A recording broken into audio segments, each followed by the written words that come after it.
Good afternoon and hello, everyone. My name is Rich Longo, and I'll be your host for today's presentation. And I want to welcome all of you from Anchorage, Alaska, to San Francisco, to Seattle, to Houston, to Santa Fe, Minneapolis, Chicago.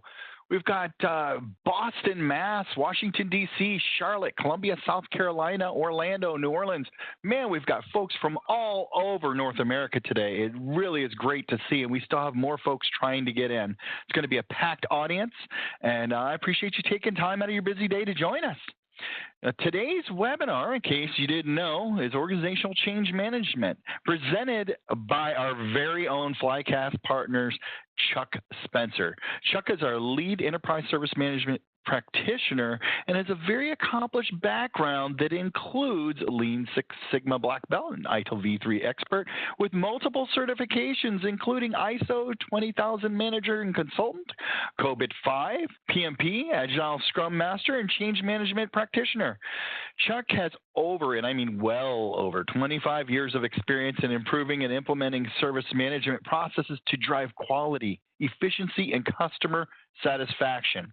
He's an innovative and results-oriented senior technology leader with progressive experience on all phases of service management, project and process management, enterprise technical support, organizational leadership, and strategic development. Welcome, Chuck. We're happy to have you. Before we get started, Chuck, I want to introduce our organization here. Flycast Partners is here to deliver a seriously amazing IT experience. We're founded and staffed by personnel that have many years of experience in the IT space and took the best ideas from these collective experiences and added the best components necessary to grow and become a leading value-added reseller in the North American IT market. We offer best-in-class implementation services and training in IT service management, IT asset management, IT operations management, workload automation, enterprise service management, and all using ITIL best practices. Our professional services team can easily scale up or down to meet the IT needs of any customer, regardless of your size, complexity, or budgetary restrictions.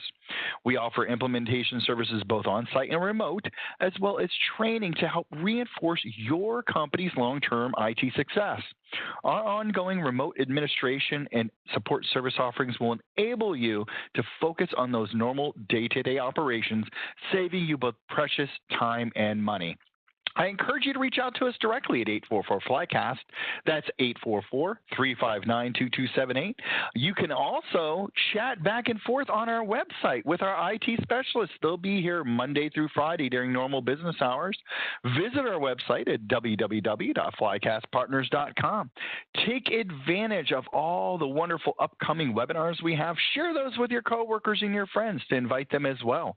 We have a variety of topics coming up over the next couple of quarters. I encourage you to check those out. Check out some of the tools that we offer here at Flycast, or even some of the training. Maybe it might be you need some process help. We'd be more than happy to assist you, whatever the needs may be for your organization. Now, with that being said, that's a mouthful. I'm going to go ahead and turn this presentation over to the star of our show, Chuck Spencer. Now, Chuck, we're not going to be taking questions today because we're going to allow these guys to go ahead and send their questions or call their questions in, and we'll try to answer them in a couple days. So I'm just going to let you go ahead and do your thing. I've just granted you the privilege to share. All right. Well, thank you, and Rich. There it and is. Thanks. We see it. All right. Well, thank you. And thanks, everyone, for your time this afternoon. I know you're all busy and have a lot going on, and hopefully some of the things you've got going on are around change management, and maybe some of what we give you over the next hour will help you get those things done a little bit better. We talk about organizational change management as the other change management, and the reason we kind of use that as the title for this presentation is because there are two different change managements. Of course, there's those of us in ITIL and IT service management, we think of change management as being kind of IT change management, where you're changing things. You're making a change to a server. You're making a change to a firewall. You're putting in place a new application or making a change to an existing application, or, rolling out a new service or making a change to that service. And, of course, you use change management to control and manage all of that. So if you tuned in today to hear about that kind of change management, that's not what we're going to talk about. But I don't want you to go away, because if you're doing those kinds of changes, chances are you need this other kind of change management that we're going to talk about, the organizational change management. Because organizational change management is really all about changing people. The name organizational change management itself is kind of a misnomer. You don't really change an organization. You help the people in that organization change their behaviors and their work habits and the way they do business. And that, in turn, really moves the organization in the direction you need it to go. It's really all about helping people move from that current state that they're in, the way they work today, the way they behave and operate today, to the way that you want them to work to really make your organization be more successful. Now, to accomplish this, there are some specific things that are required. First of all, you have to have a vision that provides a clear and a simple picture of what the organization or system being changed is going to look like once that change has been completed. And then second, and we're going to talk a lot about this today, is sponsorship. You have to have sponsorship, and along with that comes the need for some well-defined roles and responsibilities of who does what, how, and when. And that's not just for what you're going to do after the change, but even how the change itself is going to be managed. You need to have those well-defined roles and responsibilities in place. And as I said, you don't change an organization. You change the people within that organization by really enabling them to make the change that you want them to make. And that enablement comes through empowerment. And change occurs when you have people that are well-trained, they're highly motivated, and they have the freedom or the empowerment to try things out in a safe environment where their success is going to be celebrated and rewarded. And, if they do make a couple of failures along the way, well, that's not what you're looking for. It's accepted as long as there's knowledge gained so that you can turn that around and turn that failure into success. Now, every effective organizational change management effort requires resistance management. We're going to talk about, resistance is inevitable. You have to plan for it ahead of time, and then you have to effectively deal with it and get it out of your way as quickly as you can when it does happen. And then finally, effective organizational change management requires continual positive reinforcement. People have to be nurtured along the way in the change process. You need to find ways to celebrate some quick wins, to help them get over any obstacles that come up, and then really encourage them to move forward and take on more change and do things over and over again. It's much the same way that you do when you're teaching your child how to walk or ride a bike. You need to guide them along the way, but you need to let them try some things on themselves and be there when they succeed and reward that, and be there when they fail to kind of help them along the way and get them back on track where they need to go. Now, I've mentioned sponsorship, and I said we're going to talk about this a lot throughout this presentation, and that's because sponsorship is a must-have for any organizational change effort. If you're transforming the way you do business today, there has got to be significant sponsorship from the top levels of the organization. And this means that you've got a top-down commitment from some organizational body, whether that be an executive board, a steering committee, or just a group of top leaders, and that they exemplify their commitment to the change by making sure that there's a visible, a sustained commitment that they, the things they do and the events that they attend and the stakeholder meetings that they use all really speak to the change that you're wanting to take place. And you're constantly hearing and seeing them talk about it. And then sponsorship also means selecting some respected resources across the organization to act as the change agents, and then make sure that those individuals have the right skills, the right training that they need to facilitate the change, and probably even more important, the time that's needed for them to act as change agents. And we've talked about empowering already. You have to empower the individuals and the groups to take on initiatives in line with the changes that you need. And of course, you need to do this as a sponsorship by providing them with a mix of responsibility and authority, along with training and experience, so that they can be successful. And then, of course, sponsorship means providing continual, consistent communication of the vision, the importance of that vision, and the progress that the organization is making towards that vision.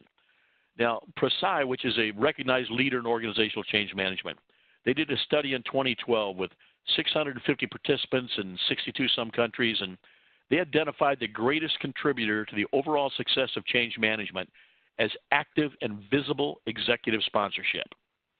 And then right along with that, they recognized the greatest obstacle to being successful was ineffective management, sponsorship from senior leaders. And I can tell you through experience, I've been in organizations and worked with organizations who had both of those, and they're absolutely right. If it's not active and visible, you're going to fail.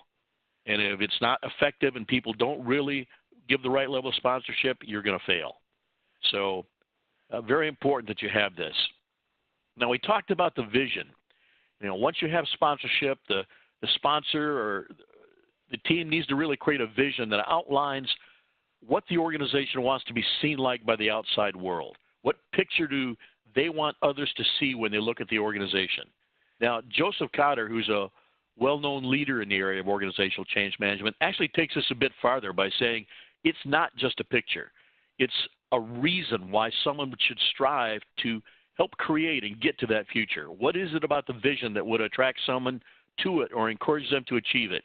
You know, and I always look back to me, a classic example of this is Make America Great Again.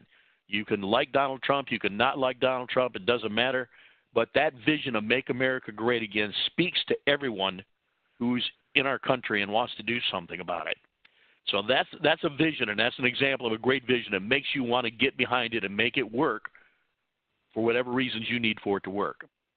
Now, once you've established that vision, it's really important then to create your strategy for organizational change management. How are you going to manage this change within your organization? You know, do you have the resources and the capability to do it internally, or do you need to use a consulting organization or a third-party organization to help you with it? You know, and then you want to develop some specific strategic objectives that allow you to then identify a number of individual change initiatives that become part of your change portfolio. And each one of those should have some specific expected outcomes and benefits that you hope to get from that initiative. And you want to do this in some very short, achievable time frames, and you want to keep the momentum going. More and more organizations today are, of course, going to agile and, you know, trying to have repeatable, short little sprints to get where they want to go, where each one of them gets you a little further down the road towards having that. Well, change management is the same exact thing. You want to have those little short initiatives that help start to move you towards that goal and get you where you need to be and get that implementation really underway so that you can really achieve. And then, of course, all along the way, you want to be measuring your results of these initiatives and make sure that they're mapping back to your vision, and you've got a scorecard that lets you easily see how well you're achieving these things. Now, there are some key roles that we talk about in change management, and we mentioned change sponsor already, and we're going to talk a little more about that in a second here. But, you know, there's roles for change agents, we have line managers, we have change targets. We're going to take a few minutes to just talk about what each one of those is. But, you know, like I said, we already talked a little bit about the organizational sponsorship for the change. But it's critical that you have that, but it's also critical that you've got some specific change sponsors. And with these change sponsors, it really comes down to one word: leadership. And, of course, leadership is made up of all of the things that you see here. The change sponsor is responsible for ensuring that there's that vision that is driving the change, and it is consistently articulated, and there are goals and objectives in place that really tie back to that vision and achieving that vision. And, you know, it needs to be clear to all the stakeholders where the organization is headed, how they're going to get there, and why it's important to achieve that. And it's the role of this leader to make sure that that's being done. And they need to act as a champion, really, for the change and create a sense of urgency, again, on why it has to be done, why it must be done now, and the speed with which it has to be done. And they also want to gain commitment and involvement of other senior and line management folks to make sure that they're also engaged, that they're informed, and that they provide the resources as needed to really make this change happen. Your change sponsor, again, they've got to be a role model. They've got to lead the way to establishing these new norms that you want. You always hear the phrase, walk the talk. Well, they've got to walk the talk. They need to consistently communicate what needs to be done. They need to do this using a wide variety of media. We all know that everyone learns from different ways. Some people, you know, lunch and learn is the best way to get to them. Some people, an online video is the best way to get to them. Some line of news bulletins, the easiest way to get to them. They've got to be able to communicate this to every one of those medias to get to everybody out there. Your change sponsors are also going to be the ones that are often called upon to confront risk and then, you know, remove any obstacles to success and get those out of the way so that the change isn't blocked by these things. They need to be involved really in training and in mentoring and in coaching, and they've got to be accessible to all of the stakeholders that are involved in this change. They need to ensure that their resources, as we said earlier, that those resources are available. And it's not just human resources here. That also includes, aligning infrastructure, making sure the environment's there, making sure the meeting rooms are in place, all of that kinds of thing, making sure that we've got performance measurement, and also that we reward people who are helping us meet those measurements and start to, make those change initiatives happen and make those be successful. And then, of course, they need to continually be making sure that there's an alignment to the organization's strategic goals. Those change over time, and if this is a large organizational change project, the change objectives might be changing a little bit as those overall strategic goals perhaps change. So they need to make sure as a leader that they're looking at those, are aware of them, and continually making sure that what we're doing is aligned to those organizational strategic goals. And of course, they're not going to be able to do this by themselves. Typically, these are senior leaders. They're very high up in the organization. They've got a lot of things they're doing. This isn't their only role. So the day-to-day activity to really manage the change often falls to a role that we don't call it, it's the change manager. And in some cases, that might be multiple people are change managers here. And I really want to point out here that the terms change manager and project manager are not synonymous. There is a fundamental difference between change management and what a change manager does, and project management and what a project manager does. And a lot of times I'll see organizations that think the responsibility for change management belongs with their project managers. Sometimes that can be the case, and sometimes those folks are very able to do both of them. But really the skill set that's there is a much different skill set. A project manager really works to achieve project completion, and they manage events, they manage budgets, they manage timelines, all to really complete a specific objective. And the focus is really on completion. There's very little gray. It's all black and white. It's completed or it's not completed. A change manager, on the other hand, focuses on the implementation and the transition of people from the current state to the desired state, and that's not black and white. It's gray very often. You're going to slowly get them there. You're going to manage their beliefs, their behaviors, their communication, their resistance, their education and training. Again, nothing here is black and white. It's all gray. You're working to get them there. So it's not get it done and we go on to the next thing. It's, continually working with them. Now, a change manager is defined by his or her knowledge and competence in organizational change, just like a good PM is defined by his or her knowledge and competence in PMBOK or PRINCE or whatever methodology you're using. And most organizations are willing to spend dollars on acquiring and training project managers, but unfortunately, that's not often the case for organizational change management. And instead, they rely on those PMs, as I said earlier, to really understand and deliver OCM, which very often creates a conflict. And you may be asking them to do something that they don't have the skills and the experience to do. And again, I don't want to suggest that there's not an element of OCM in every project and that no PM is understood organizational change management. That's not what I'm saying at all. I'm just saying that it's a different, softer skill and knowledge that's required for organizational change management to really do the things that you see talked about here. Now, just as a change manager and project manager aren't synonymous, change managers and change agents are not synonymous either. Change managers, you may get those from an outside organization to help you be the change manager and really manage it and take on some of that work and facilitate things, all of that. But change agents typically need to come from within the organization itself. They're going to have no formal line of authority very often. In some cases they may be supervisors, they may be line managers, they may be senior managers, but in their role of change management, they're really doing that without a direct line of authority. And the role of the change agent is really more one of coaching and consulting. And so these people have to be people that have strong change networks across the organization that they can work with. And they're able to get to and speak to those other folks who are change managers, as well as to frontline staff and line managers, all of those things. And they're really going to be responsible here for ensuring that you've got effective communication occurring up and down the organizational hierarchy. And they have to be able to really observe and offer ideas and information, and more importantly, listen to others as they provide their ideas and their information and their advice, and make sure that that's get getting communicated up and down the ladder as well. And really, they very often have to do this in a way that puts them out of character a little bit for them, because we're often going to ask them to do this. We don't want them themselves taking ownership of tasks. We want them guiding others to do this and steering others to do that. So again, these need to be people that are well respected within the organization, the people will listen to, that they'll talk to, that have these good, strong networks in place, and really help you make these changes happen. And within any organization, you're going to recognize who these people are. Now, of course, the local leaders and the line managers, they're going to play an important role in change management as well, as they're very often the ones that are responsible for creating and implementing the plans to actually meet that change strategy and complete these initiatives. And in doing that, of course, they've got a budget, they've got a forecast for resources that might be needed. Again, those might be people resources, there might be infrastructure, those kinds of things.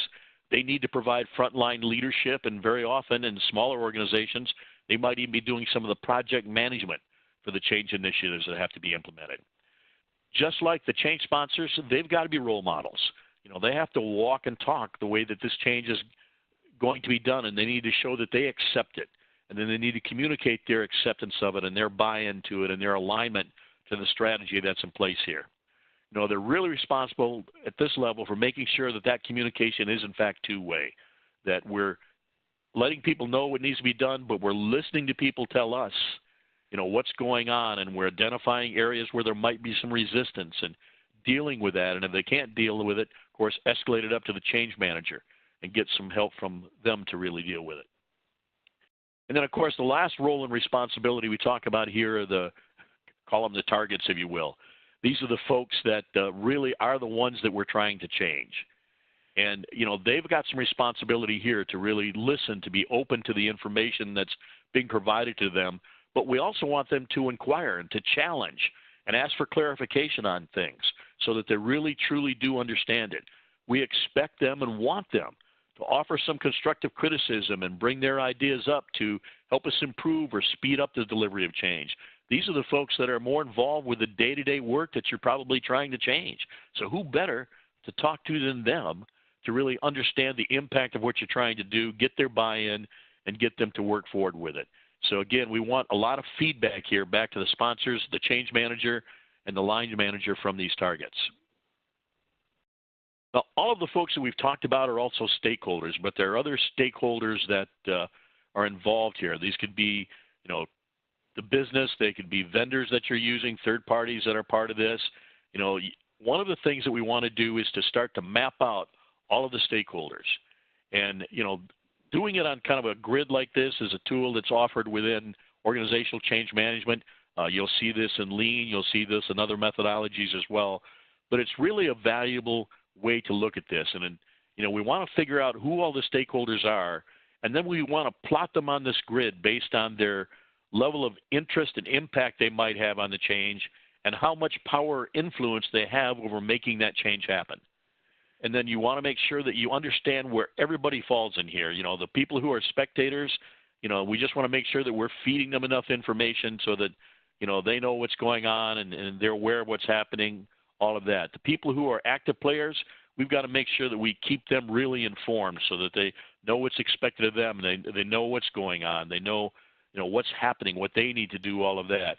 And, of course, some of those are going to be key players that we want to make sure we engage very actively in everything that we're trying to do. And then you're always going to have those folks who are kind of outside of this, but they're the people that you've got to keep satisfied. They're the, sometimes maybe the in-business customer or the board of directors or some of those folks who aren't going to be involved day to day, but they really need to be satisfied that things are taking the right path, because very often, they're going to be the ones who are holding the purse strings to what needs to be done and making sure we get the money that we need. So stakeholder mapping, very important. The most important thing here is to realize that this is not a one-time exercise. You've got to do this over and over throughout your organizational change management effort. People move back and forth between the quadrants of this matrix as the change evolves. Where they are today may not be where they are tomorrow. One way to kind of do this, and a very useful approach, is sometimes to put them into segments. And, this is kind of a common practice they see in marketing, where we kind of segment off our different groups, and that allows us to get maybe a better understanding of the different stakeholders and, what might appeal to each segment based on their priorities as a group. The segments that are shown here, these are just some examples. Keep in mind that, whichever of the techniques here that we've talked about that you use, it's rinse and repeat. Keep doing it continuously throughout your transition timeline. And then another technique that's very often used here is that once you've identified your stakeholders, throw them onto this type of a grid where, again, you're kind of understanding where they fit in all of this. Are they vital to the change? Are they necessary to the change? Are they good to have engaged, or courtesy to inform? This is just another way of looking at that matrix we looked at earlier. And again, regardless of which one of these techniques you use, you need to do it, and you need to do it over and over again as your project moves along down the line towards completion. Now, Patrick Mayfield, who was another leader in organizational change management, really spent some time on this and gave us some really wise advice about stakeholder engagement. And I love the first one here. You can forget about stakeholders, but they won't forget about you. And that's going to be true long after you're gone if you do forget about a very influential stakeholder, a very important stakeholder. They're going to be there. You may not be. As I've said a few times already, and I can't repeat this enough, identification is a continuous practice. New stakeholders emerge during the change. Old ones fade away. People move around. Prioritizing and segment the stakeholders is always just a moment in time. It's a snapshot of where you are now. So you have to regularly reprioritize and go back over this. It's too that some stakeholders are really best engaged by others. I talked a little bit about bringing in a consulting organization or a third party to help you with this. Well, there are people in the organization who won't listen to outsiders. They've only got to be talked to by the people that are close to them, that are their peers, that they respect. But there's also the instance where sometimes having a third party come in and say something is more impactful than hearing it from a peer. So you have to recognize for each stakeholder group how to best engage them, and what individual perhaps should really be talking to them. I mentioned that one of the key things that are part of these roles is the ability to listen. And that really means that you've got to understand what the stakeholders need, what they want, what's important to them before they can really understand what you're trying to tell them and what you're wanting them to do. So you've got to seek first to understand and then use that to make sure that they understand how you're going to respond to their needs and how the response that you're giving will help or benefit them in some way. Emotion trumps reason. Again, no pun intended here. You can certainly see this in our political environment today and some of the changes that are taking place there. You do not need to only recognize that emotion trumps reason, but you've got to use it to your advantage in trying to transition someone towards that desired state. Use that emotion to help move them forward, whether it's negative or whether it's positive emotion. There's always a way to kind of turn that around and help them to use that emotion to get them to head in the direction that you really want them to head. And then finally, the last of his 7 points was that demonstration trumps argument. It's always better to show someone how the change will or won't affect them than really just arguing with them or about why it will or why it won't. So as much as possible, you want to let stakeholders experience or try out or pilot the new application or the process or the way of doing business, and of course do that in a safe environment. We often use simulations when we're trying to implement IT service management for an organization because it does just that. It allows us to demonstrate the value that they're going to get from making this change or implementing this kind of a process and take it out of their normal context so that they're better able to understand it. Now, as you're identifying your stakeholders and analyzing what it will take to get them transitioned to the new or desired state, you want to ensure that you're looking at the organizational capabilities in 4 specific areas. You're trying to really fill this gap. So the first thing that you want to understand is, what is the capability of the organization to really generate and provide and absorb knowledge and education and training? How much is going on? What capabilities does the organization have really to handle change? How much? How often can they really change?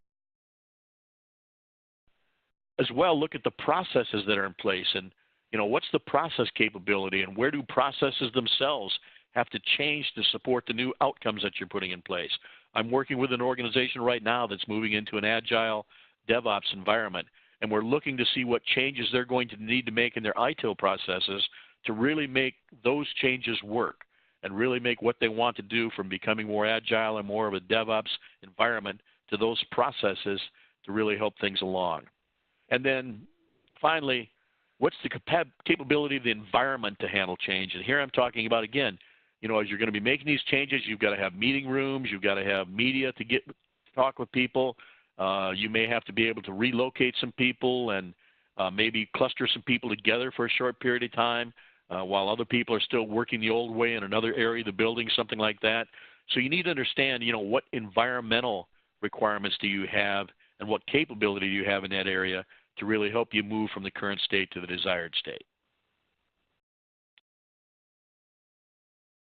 Managing stakeholders, as I said earlier, is really about getting them to transition from the current state or where they are to the desired state. And then, of course, you want to maintain that state until there's a need to implement additional change. And if you're doing a number of change initiatives, these are going to be happening one behind the other. So to do this, there's a technique that Kurt Lewin introduced that is very useful in doing this, where first you want to unfreeze them by making the change, and then you want to refreeze them. And it's kind of like the game my grandsons play called Frozen, where, you know, you touch them and they're unfreeze, and then you touch them and they're frozen again. So that's really what we want to do here. So the first thing you want to do is you want to break down their existing habits and their mindsets. So to do that, we want to clearly define the situation they're in and what is it about that that makes them comfortable. And, of course, you want to involve them in the discussion. As the more they're involved, the better the definition is going to be of what is it about what's there today that they really like. Second, you know, you need to create that vision of what's the desired state going to look like. And here again, I recommend using those who truly understand the vision and why it's important. Bring in the sponsors to talk about them. And, of course, here again, the more people are involved, the better the definition is going to be. And then third, to unfreeze them, you need to identify the forces that will cause them to move and also the forces that are causing them to resist. And then you try to increase or leverage the driving forces while you're really decreasing or removing the resisting forces that you've identified. And then once you set the stage for change, of course, the next thing you need to do is to take them through that change and recognize that as you do that, there's going to be confusion when you first introduce the change. The stakeholders are going to challenge it. They're going to want clarification. That's normal. It's going to happen. And this is where you really need to stay consistent in the way that you communicate the vision and the value of the desired state and how you deal with these challenges and how you really get things going.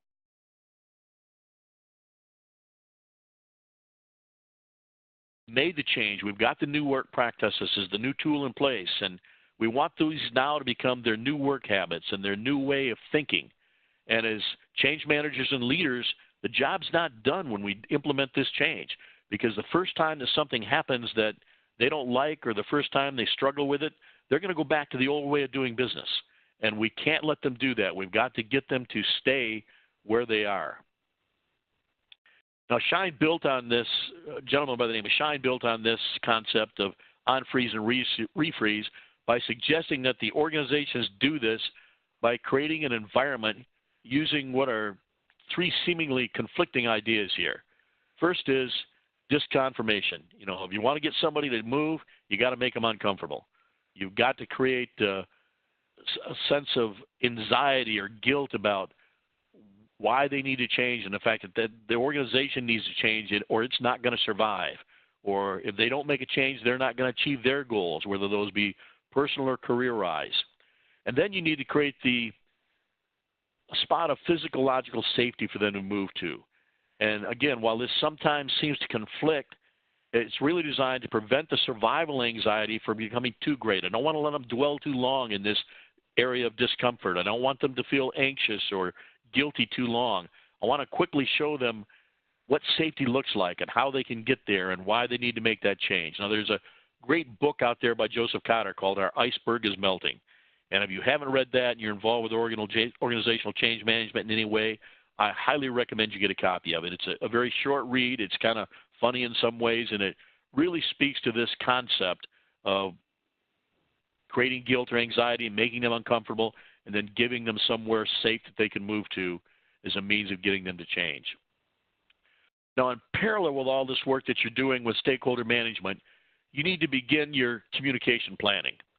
And it's important that that begins at the very stage of your change effort, because communication needs to occur throughout the initiative. And it begins with developing a strategy that really outlines the overall communication objectives for the change initiatives really that you've got underway, the key messages that have to be delivered, and the approaches that you're going to use as part of your strategy.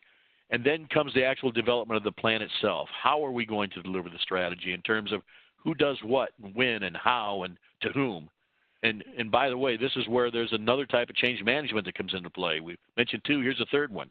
Because as this plan changes, it should be subject to a change management process to make sure that any changes you're making to this plan are analyzed for risk, that they're approved and that they're recorded, and everybody knows what that change is.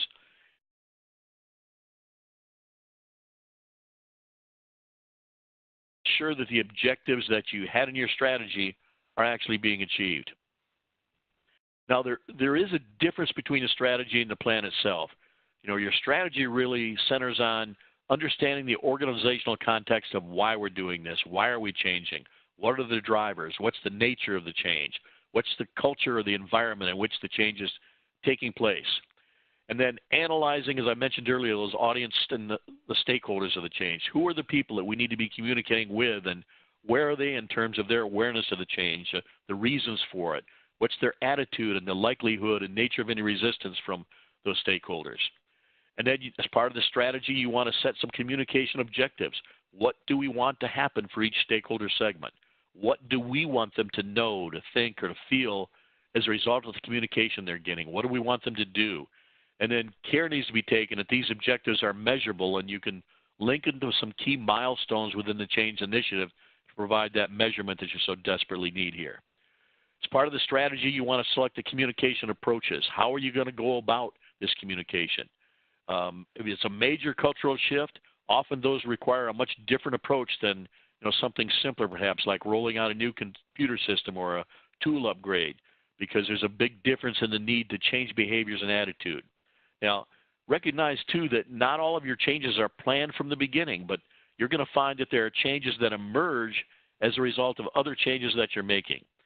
And in this case, how that change evolved needs to be understood. And where change is driven from the top, the approach is more informing them and selling them on the change. A common mistake is for us to try and sell the change too early before people really recognize the need for that change and accept that that change is going to have to occur. As part of the strategy, we want to develop our key messages and our themes. Exactly what is it that we need to say? This will help us make sure that the messages are consistent, whether they're coming from a manager or from a senior manager or a line manager.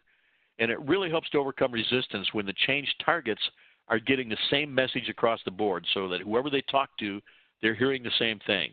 So again, you want to document your key messages earlier and ensure that everyone that needs to be delivering them is aware of them and they're using them consistently. And then as part of the strategy, as I've mentioned earlier, identify the different types of communication that you're going to use. The short elevator speeches, communication packs with big slide presentations, bulletin boards, frequently asked questions, a lot of different ways that you can do this. And then, of course, use what's at your disposal. If you have a really good graphics group or a really good marketing group, if we have people who are good at telling stories, get them involved to help kind of develop some of this. And then as part of the strategy, identify who's going to deliver those key messages. Who are the key influencers within the specific groups? Who are the change agents? Who are the right champions that have the influence and the credibility to deliver messages at each stage? And then we want to select the communication channels themselves.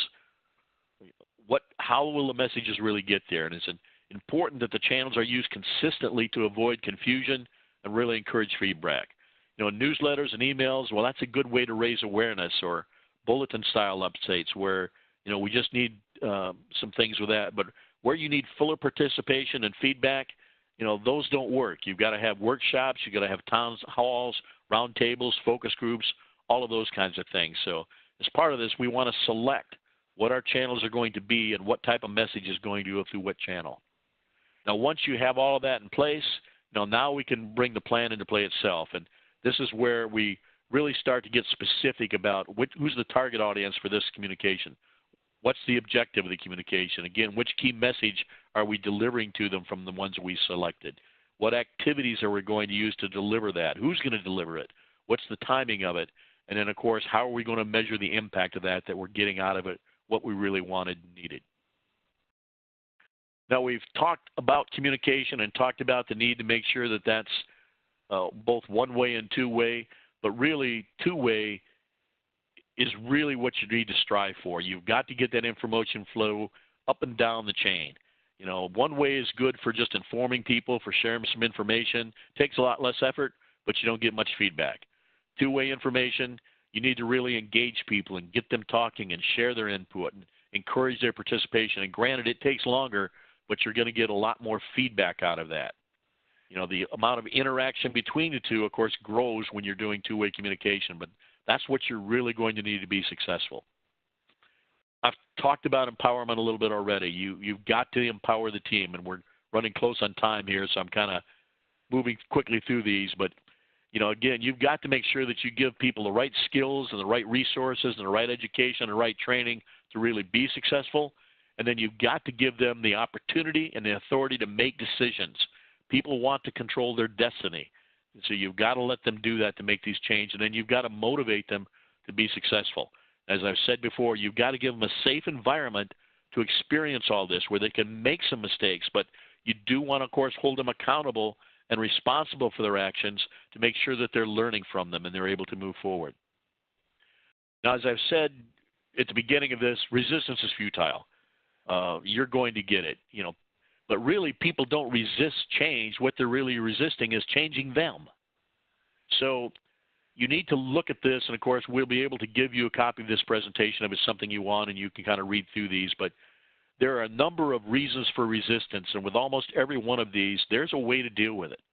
And so part of your change strategy is looking at all of these reasons that might be for resistance in your area and figuring out exactly when it happens, how you're going to deal with it, and have a plan for how you're going to deal with it.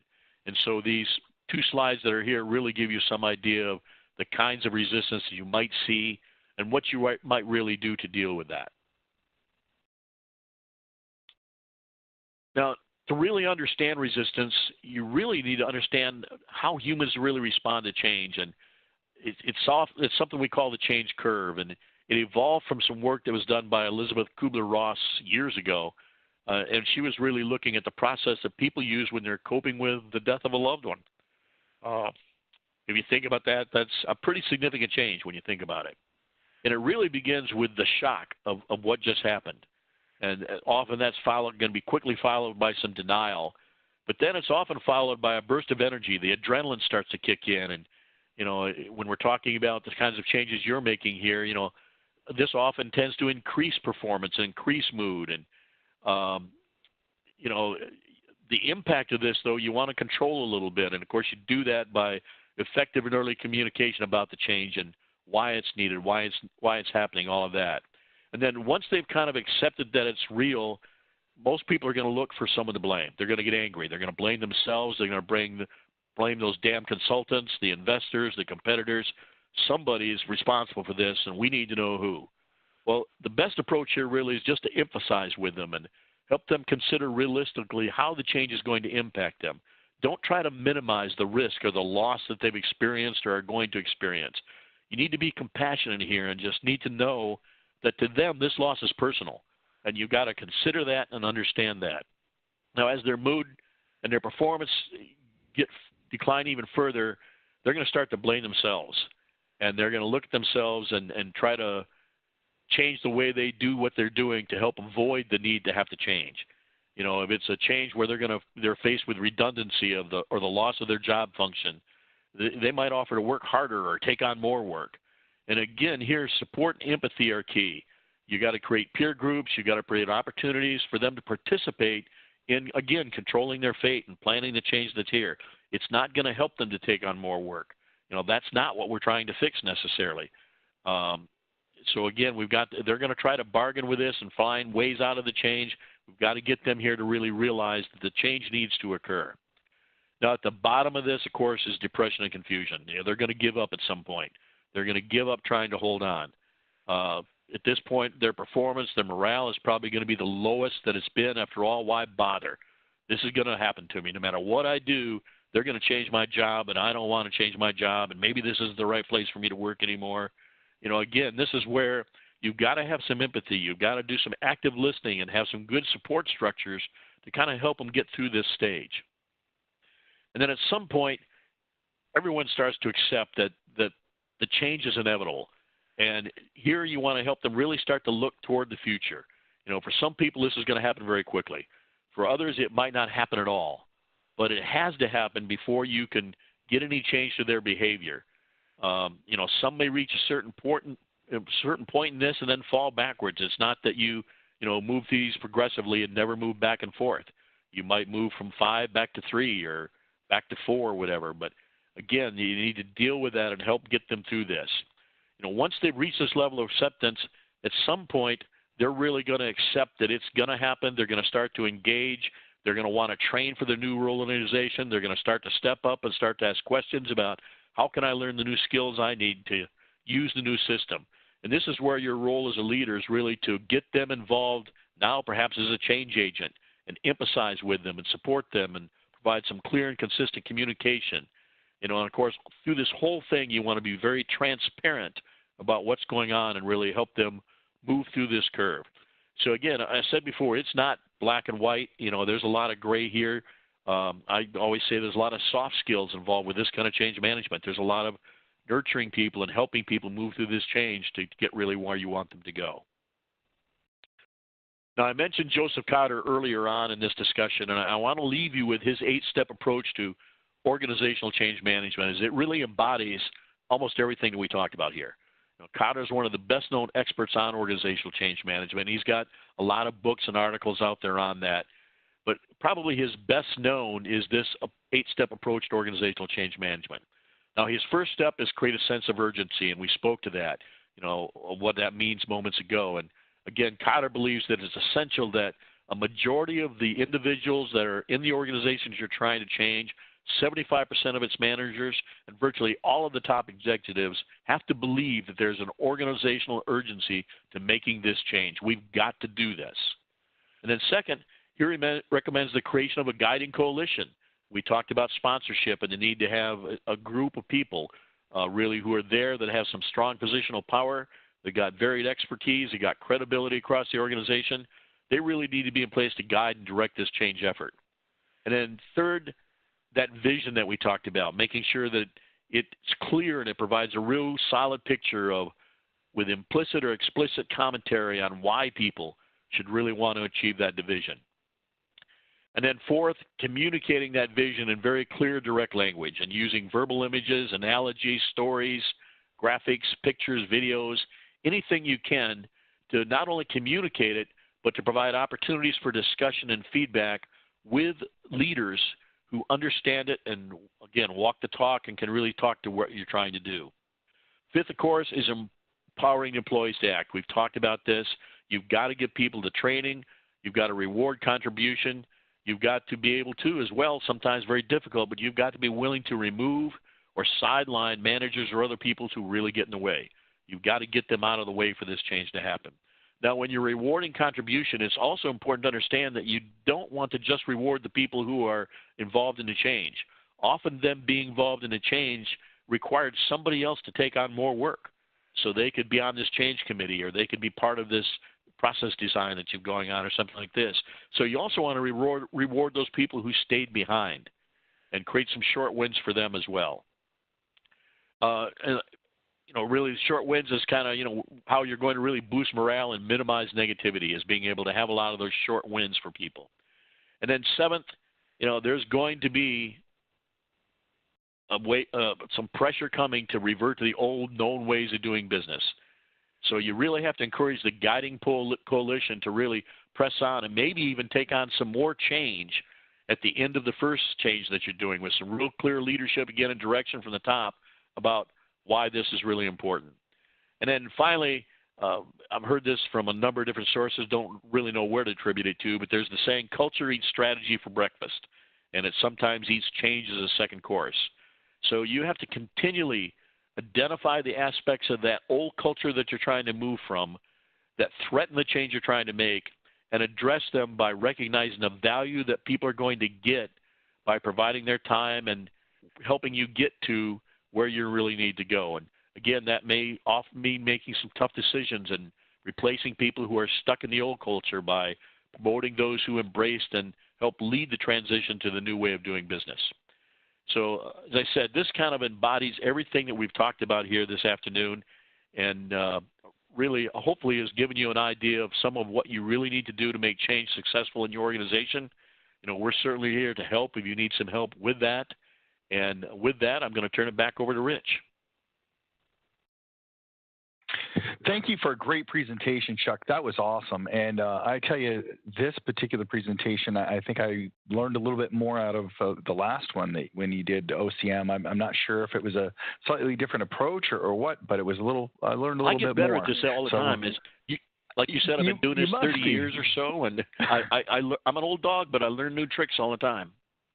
I'm telling you, this is great, and I hope the audience feels that way as well. And folks, if you have any questions at all, please reach out to us at 844-FLYCAST. That's 844-359-2278. I've had a couple of you reach out through the Q&A section in chat asking for the recording from this presentation. If you want a recording of this presentation, email me directly at rich.longo@flycastpartners.com. You all should have my email address because I'm the one that sent out the emails to invite you to this. So definitely reach out to me at rich.longo@flycastpartners.com. As soon as the recording becomes available, we'll send a link to you. I want to thank all of you for taking time out of your very busy days to join us. Chuck, thanks again, man. You're welcome, Rich. And thanks again to everyone who joined us today. And hopefully we've helped you make some change in your organization.